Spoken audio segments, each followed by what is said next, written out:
तो आइए बात करते हैं रूस और यूक्रेन के युद्ध की। ज़ेलेंस्की बहुत बेचैन नजर आ रहे हैं। ईस्ट यूक्रेन पर पुतिन की फौजों का फैलाव हो चुका है। मारिउपोल पहले ही ज़ेलेंस्की के हाथ से निकल चुका है और अब ज़ेलेंस्की के पास सिर्फ एक ही बड़ा बंदरगाह है, ओडेसा। अगर ओडेसा भी ज़ेलेंस्की के हाथ से निकला तो समझिए यूक्रेन का खेल खत्म। कैसे शहर शहर ज़ेलेंस्की शोक सभाएं कर रहे हैं और क्या है यूक्रेन की आर्मी का ऑपरेशन 90, देखिए स्पेशल रिपोर्ट।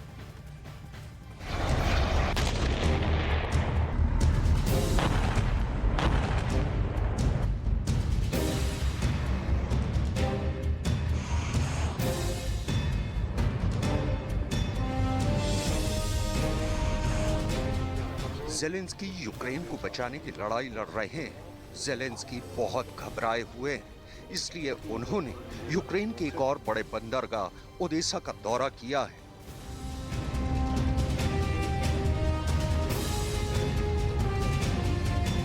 ज़ेलेंस्की का ओडेसा दौरा मामूली नहीं है।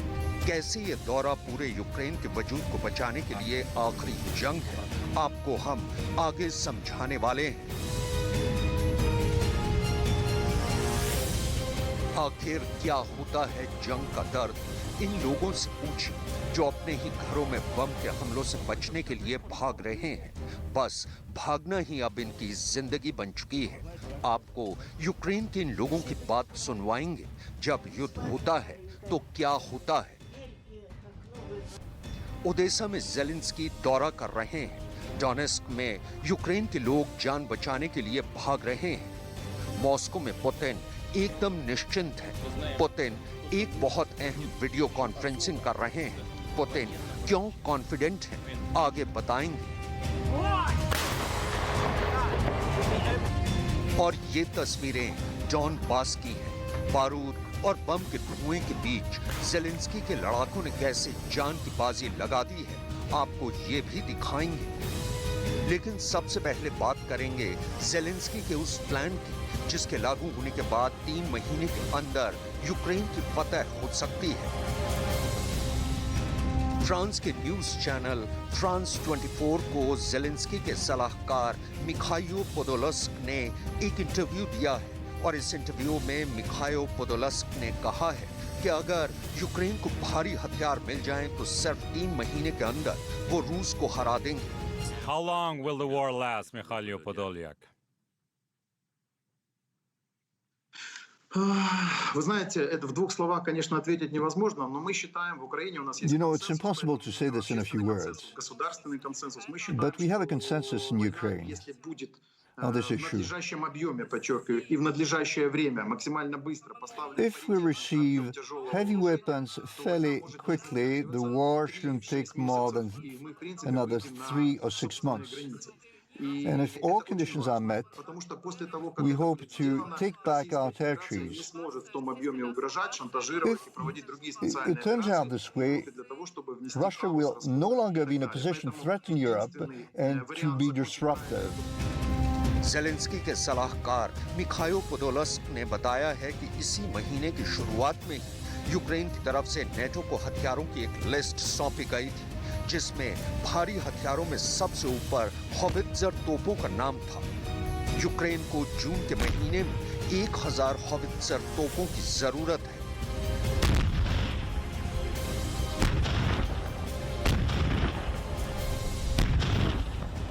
यही वो भारी तोपें हैं जो इस वक्त यूक्रेन को किसी भी कीमत पर चाहिए।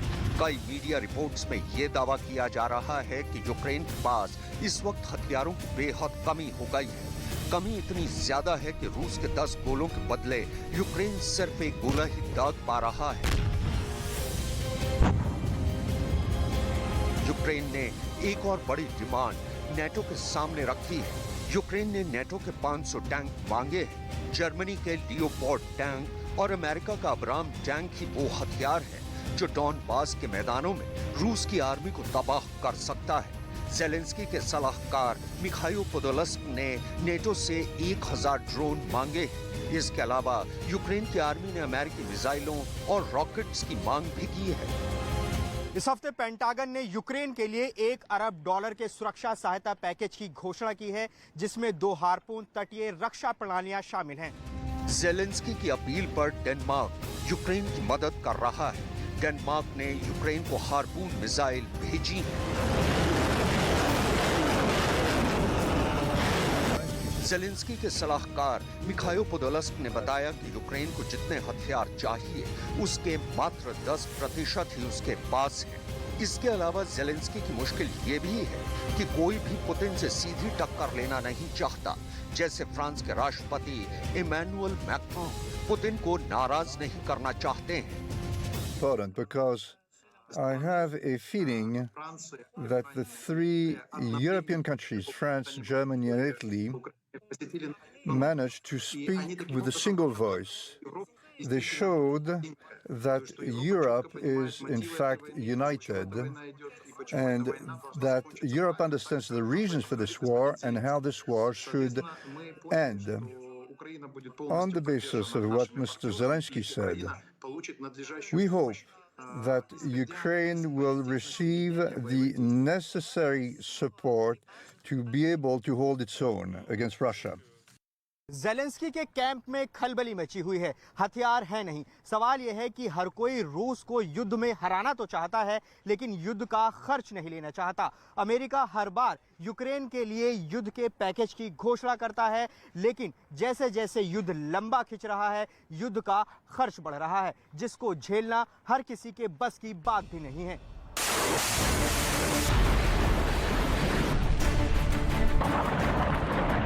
दूसरी तरफ पुतिन लगातार न सिर्फ शक्ति प्रदर्शन कर रहे हैं, बल्कि वो अपने प्रवक्ताओं के द्वारा नेटो को डराने और धमकाने की कोशिशों में भी लगे हुए हैं।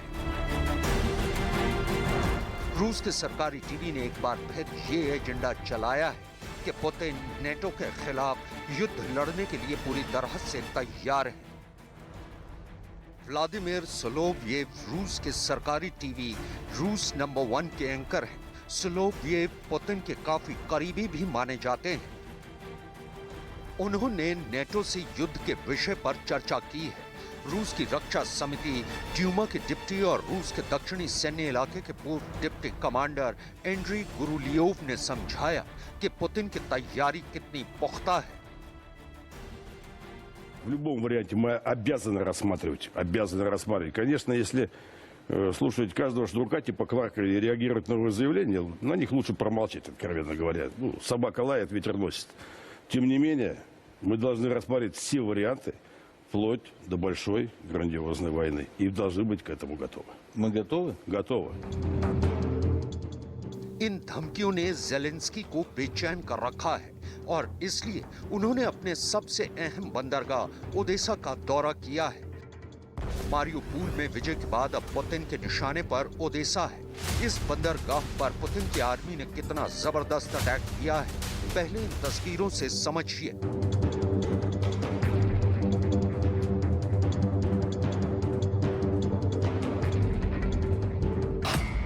ये है यूक्रेन का Odesa port. Mariupol port city पर कब्जा करने के बाद अब रूस का अगला टारगेट है ओडेसा। पुतिन अब ओडेसा पर रूस का झंडा लहराना चाहते हैं और इसलिए अपने पूरे दल बल के साथ ज़ेलेंस्की ओडेसा पहुंच चुके हैं। ज़ेलेंस्की को ओडेसा की वो टूटी हुई इमारतें दिखाई गईं जो मिसाइलों के हमलों से बर्बाद हो चुकी हैं। इन तस्वीरों को देखकर ज़ेलेंस्की भावुक नजर आए। उन तस्वीरों को भी एक डैशबोर्ड पर लगाया गया जिसमें ध्वस्त हुए इमारतों के चित्र लगाए गए थे। ज़ेलेंस्की ने इन तस्वीरों को भी देखा। तबाही ऐसी हुई कि ना जाने कितनी ही कारें क्रश हो गईं। ओडेसा बंदरगाह यूक्रेन का मारियोपोल से भी ज्यादा महत्वपूर्ण बंदरगाह है। अगर यूक्रेन अपना कोई भी सामान दुनिया के किसी और हिस्से में पहुंचाता है, तो अगर उसका जहाज मारियोपोल से होकर गुजरे तो उन्हें इन छोटी जल संधियों से होकर गुजरना होगा, जिसे ब्लॉक करना बेहद आसान है। जबकि ओडेसा यूक्रेन का ऐसा बंदरगाह है जहां से गुजरकर दुनिया से जुड़ना ज्यादा आसान है। अब मारियोपोल पर कब्जा करने के बाद पुतिन ओडेसा पर कब्जा करना चाहते हैं ताकि हर तरह से यूक्रेन को दुनिया से काट दिया जाए। लेकिन ज़ेलेंस्की उनके रास्ते का रोड़ा है। ज़ेलेंस्की ने ओडेसा में एक अस्पताल का दौरा किया और लोगों का हौसला बढ़ाया। Як здоров'я? Дуже слава Богу. Скільки тут? 2 неділі. Як лікарі? Дуже чудово. Я тут уже другий месяц лікуюсь. Другий месяц? Так. जेलेंस्की उस अस्पताल के पूरे स्टाफ से मिले और लोगों के साथ जोशीला संवाद किया। Я хотів би вам побажати, щоб і ви знали, по-перше, що ніхто про вас не забуває. Ми всі пишаємо, що в нашій державі є такі лікарі. Знаємо, що ви бережете нас не тільки в цю війну, до цього була війна з ковідом, і таких воєн, на жаль, і випробувань у людей багато в житті. पुतिन के निशाने पर ओडेसा इसलिए है क्योंकि ओडेसा के हाथ से निकलते ही यूक्रेन का संपर्क दुनिया से कट जाएगा। ओडेसा दुनिया के 100 से ज्यादा देशों के 600 से ज्यादा बंदरगाहों से जुड़ा हुआ है। 3 यूरोपीय व्यापार मार्ग ओडेसा से गुजरते हैं। इसके अलावा ओडेसा में रेल नेटवर्क और अंतर्राष्ट्रीय हवाई अड्डा भी है। जैसे ही ओडेसा पर पुतिन का कब्जा होगा, आप समझिए कि यूक्रेन पूरी तरह से लाचार हो जाएगा, क्योंकि पूरी दुनिया से उसका समुद्री व्यापार कट जाएगा और फिर यूक्रेन को रूस की दया पर ही जीना होगा।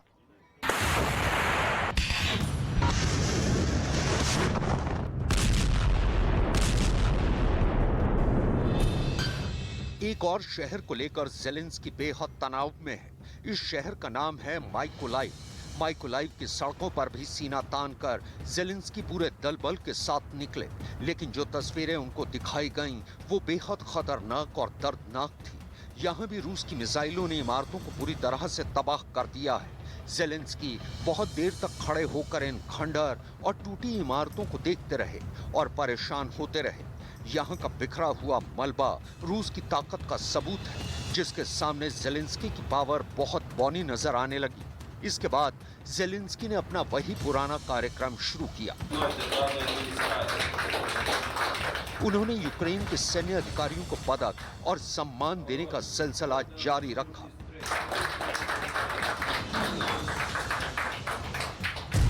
काला सागर के किनारे मौजूद इस शहर माइकोलाइव में जेलेंस्की सीधे उन बंकरों में भी गए जहां यूक्रेन के सैनिक जंग लड़ रहे हैं। सबसे पहले देखिए जेलेंस्की का चिर परिचित अंदाज, जिसमें वो अपने सैनिकों का मनोबल ऊंचा करते हैं। Хочу подякувати кожній з вас за велику роботу, за велику службу,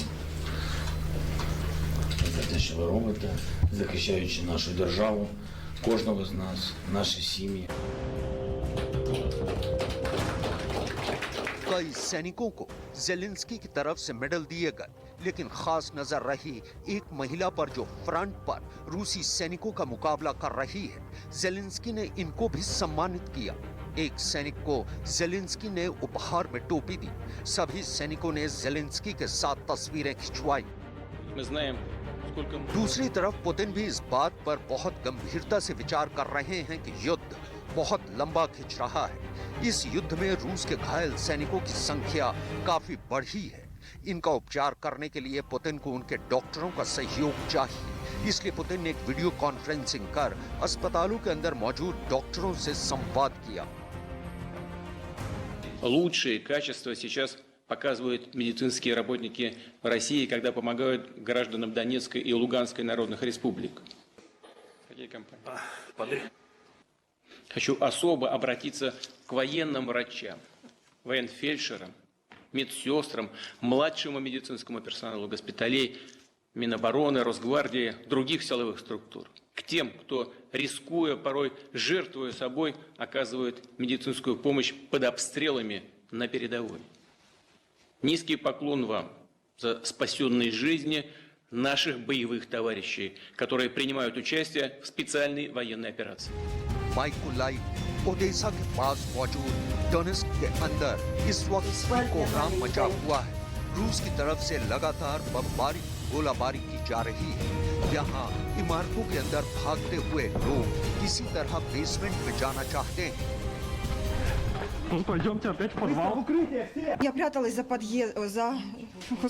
лифтом, я пряталась с маленьким ребенком.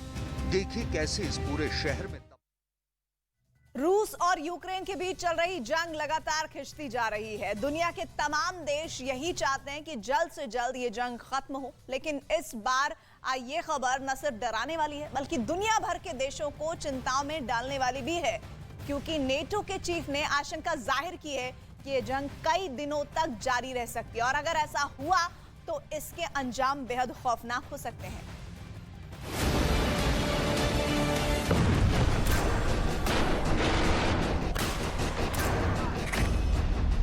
एक डराने वाली चेतावनी।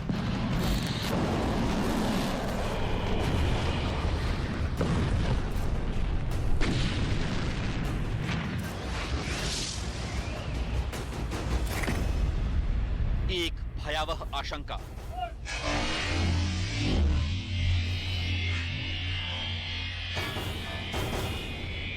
एक खौफनाक दावा।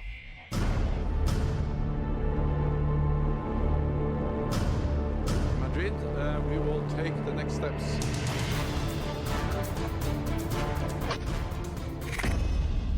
युद्ध की खतरनाक भविष्यवाणी। रेड अलर्ट पर दुनिया।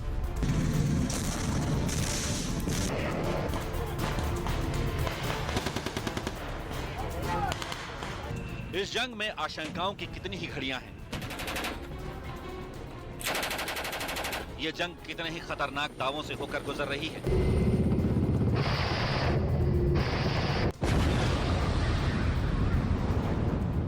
यह जंग कितने ही कोहराम मचाने वाले कयासों की गवाह बन रही है। ऐसी ही एक भविष्यवाणी ने इस वक्त पूरी दुनिया की नींद उड़ा दी है, क्योंकि नेटो के महासचिव जेन्स स्टोल्टेनबर्ग ने जंग से जुड़ी एक बहुत बड़ी चेतावनी दी है। नेटो महासचिव के मुताबिक युद्ध वर्षों तक चल सकता है। पश्चिमी देशों को यूक्रेन का समर्थन जारी रखने के लिए तैयार रहना चाहिए। नेटो महासचिव यही नहीं रुके। जेन्स स्टोल्टेनबर्ग ने जर्मन अखबार बिल्ड को दिए इंटरव्यू में कहा, हमें इस बात को लेकर तैयार रहना होगा कि रूस और यूक्रेन के बीच चल रहा युद्ध सालों तक खिंच सकता है। हमें यूक्रेन के समर्थन से पीछे नहीं हटना चाहिए, फिर चाहे इसकी कोई भी कीमत चुकानी पड़े। इससे पहले ब्रिटेन के प्रधानमंत्री बोरिस जॉनसन ने भी इस बात को लेकर दुनिया को आगाह किया था कि रूस और यूक्रेन के बीच युद्ध काफी लंबा खिंच सकता है। बोरिस जॉनसन और जेन्स स्टोल्टेनबर्ग दोनों ने ही ये बात कही है कि ज्यादा हथियार भेजने से यूक्रेन की जीत की संभावना बढ़ जाएगी। दरअसल नेटो प्रमुख की ये चेतावनी ऐसे वक्त में आई है जब यूक्रेन के बड़े हिस्से पर रूस कब्जे का दावा कर रहा है। मौजूदा वक्त में रूसी सेना डॉनबास पर कब्जे के लिए एड़ी चोटी का जोर लगाए हुए है, जिसके चलते पश्चिमी देशों के सैन्य संगठन के प्रमुख ने कहा है, अगर हम यूक्रेन को भारी मात्रा में आधुनिक हथियार उपलब्ध कराते हैं तो इससे डॉनबास के इलाके को आजाद कराने की संभावना बढ़ जाएगी।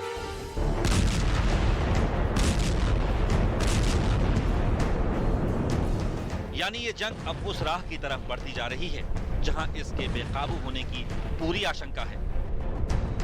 और अगर ये आशंका सच का आकार लेती है तो पूरी दुनिया को इसके नतीजे भुगतने पड़ सकते हैं।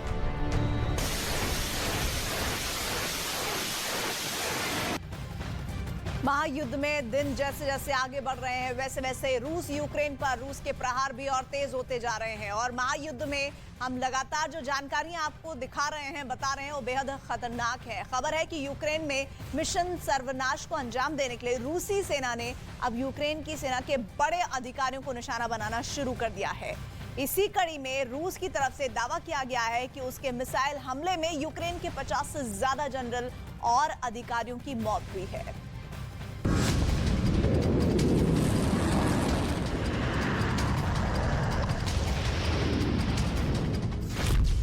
यूक्रेन पर रूस के ताबड़तोड़ हमले।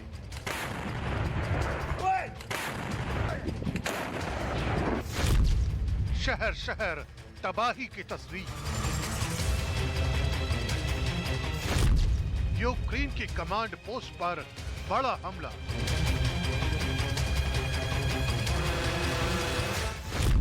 रूस का मिशन सर्वनाश।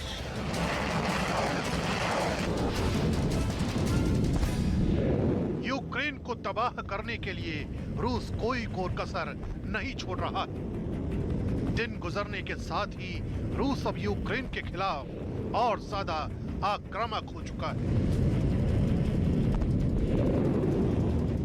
जंग को जल्द से जल्द अंजाम तक पहुंचाने के लिए रूसी सेना अपने बेहद घातक हथियारों का इस्तेमाल शुरू कर चुकी है।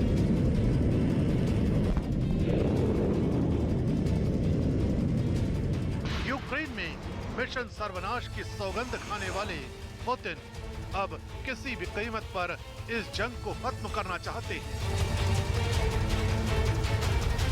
यही वजह है कि रूस के जंगी जहाज से क्रूज मिसाइलों के ताबड़तोड़ हमले शुरू हो चुके हैं। रूस का दावा है कि ऐसे ही एक हमले में उसने यूक्रेन की कमांड पोस्ट को तबाह कर दिया।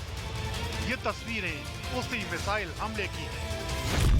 रूस के दावे के मुताबिक उसकी सेना ने मिसाइल हमले में यूक्रेन की सेना के 50 से ज्यादा जनरल और अधिकारियों को मार गिराया है।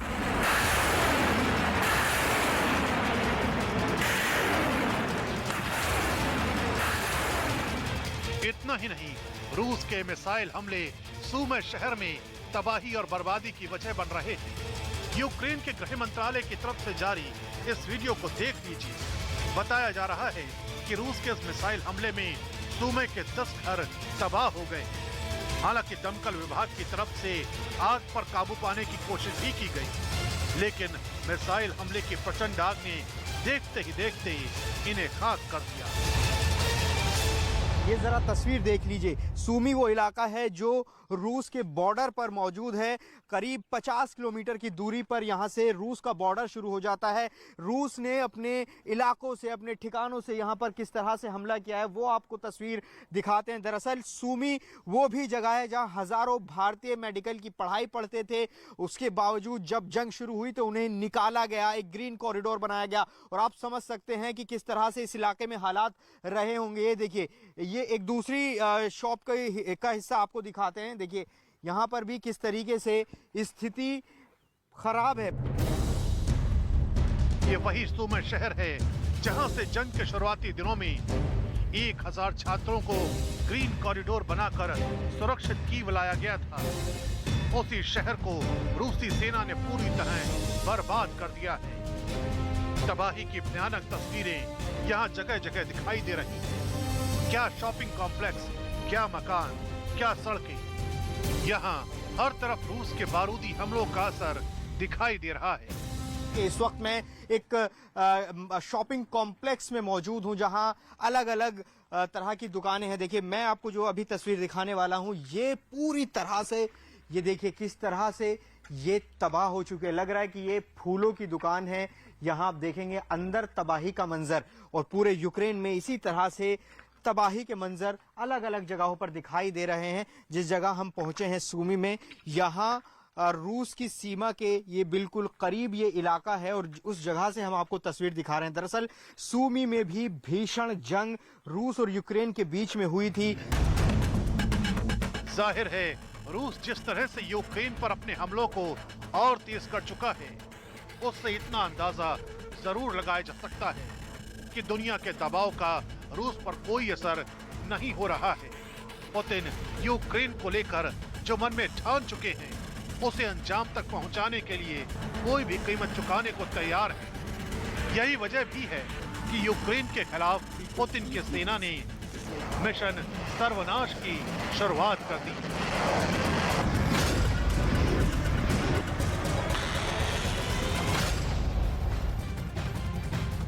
रूस यूक्रेन के बीच चल रही जंग के बीच एक बार फिर से तीसरे विश्व युद्ध की आहट सुनाई देने लगी है और इस बार तीसरे विश्व युद्ध का संकेत ब्रिटेन से आया है। ब्रिटेन के एक नए सैन्य कमांडर ने अपने सैनिकों को तीसरे विश्व युद्ध के मद्देनजर रूस से लड़ाई लड़ने के लिए तैयार रहने का आदेश दिया है। ब्रिटेन के जनरल ने ऐसी सेना बनाने की कसम खाई है जो रूस को युद्ध में हरा सकती है। रिपोर्ट आपको हम थोड़ी देर में दिखाएंगे, लेकिन अभी आपको हम सीधे चलते हैं लेकर चंडीगढ़, जहां पर केजरीवाल का रोड शो हो रहा है। पंजाब में केजरीवाल के रोड शो की तस्वीरें, जहां मुख्यमंत्री पंजाब के भगवंत मान आपको नजर आ रहे हैं और ये रोड शो वहां जहां से निकल रहा है, संगरूर से देखिए, वहां पर आम आदमी पार्टी के कार्यकर्ताओं में जोश अपना ही अलग ही रूप लिए हुए नजर आ रहा है। इस वक्त अरविंद केजरीवाल और पंजाब के मुख्यमंत्री का ये रोड शो आप देख रहे हैं संगरूर में। पंजाब में उपचुनाव में प्रचार के दौरान ये इस वक्त रोड शो की तस्वीरें आ रही हैं। तो पंजाब के संगरूर में दिल्ली के CM Arvind Kejriwal road show कर रहे हैं। केजरीवाल और भगवंत मान संगरूर लोकसभा उपचुनाव के लिए चुनाव प्रचार में जुटे हुए हैं और उसी के तहत वो यहां पर पहुंचे हैं। पंजाब में आम आदमी पार्टी की सरकार जिस तरह से मौजूदा वक्त में है, ऐसे में बहुत उत्साहित हैं इस उपचुनाव को लेकर अरविंद केजरीवाल और पंजाब के मुख्यमंत्री भगवंत मान। और इसी के साथ ही इस संगरूर सीट पर उपचुनाव होना है और इसी के तहत ये रोड शो निकाला जा रहा है।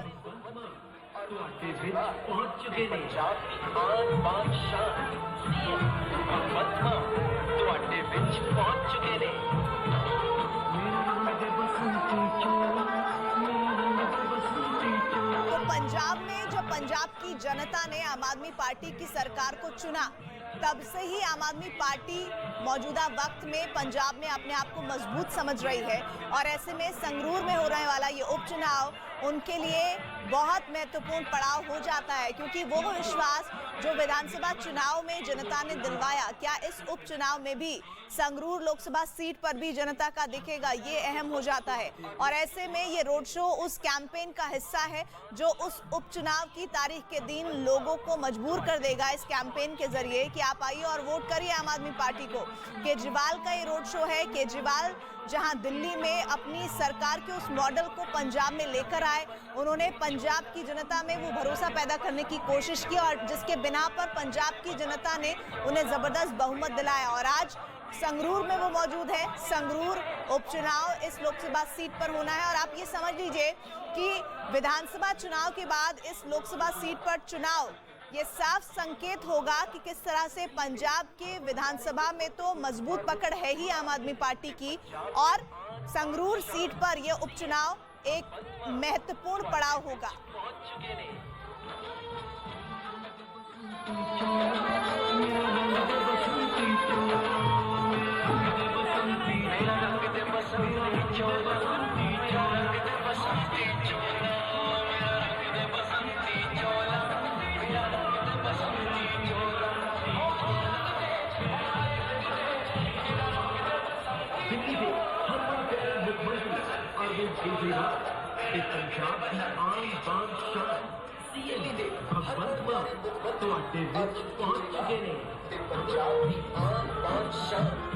अकाली दल ने बेअंत सिंह के हत्यारों और बब्बर खालसा के आतंकवादी राजू आना की बहन कमलदीप कौर को अपना उम्मीदवार इस सीट से बनाया है और ऐसे में अब आप ये देखिए कि यहाँ पर कैंपेनिंग करने के लिए खुद दिल्ली के मुख्यमंत्री अरविंद केजरीवाल पहुंचे और उनके साथ पंजाब के मुख्यमंत्री हैं। तो मुकाबला कड़ा होने वाला है, लेकिन आम आदमी पार्टी विधानसभा चुनाव में जीत के बाद काफी अपने आप को मजबूत महसूस कर रही है इस उपचुनाव के लिए। भारत की बड़ी financial subscription service money control pro special offer के साथ अपनी तीसरी वर्षगांठ मना रही है। रोजाना सिर्फ ₹1 में मनी कंट्रोल प्रो सब्सक्राइब करें और 1 लाख रुपए से ज्यादा के ऑफर्स पाएं।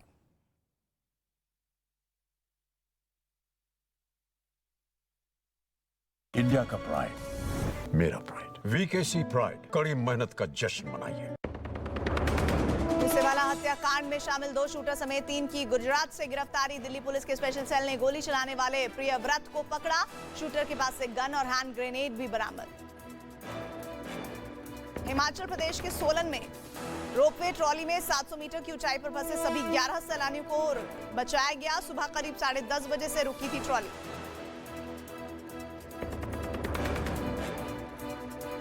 महाराष्ट्र के सांगली में एक घर से मिले 9 लोगों की लाश। एक ही परिवार के हैं सभी। पुलिस को आत्महत्या का शक।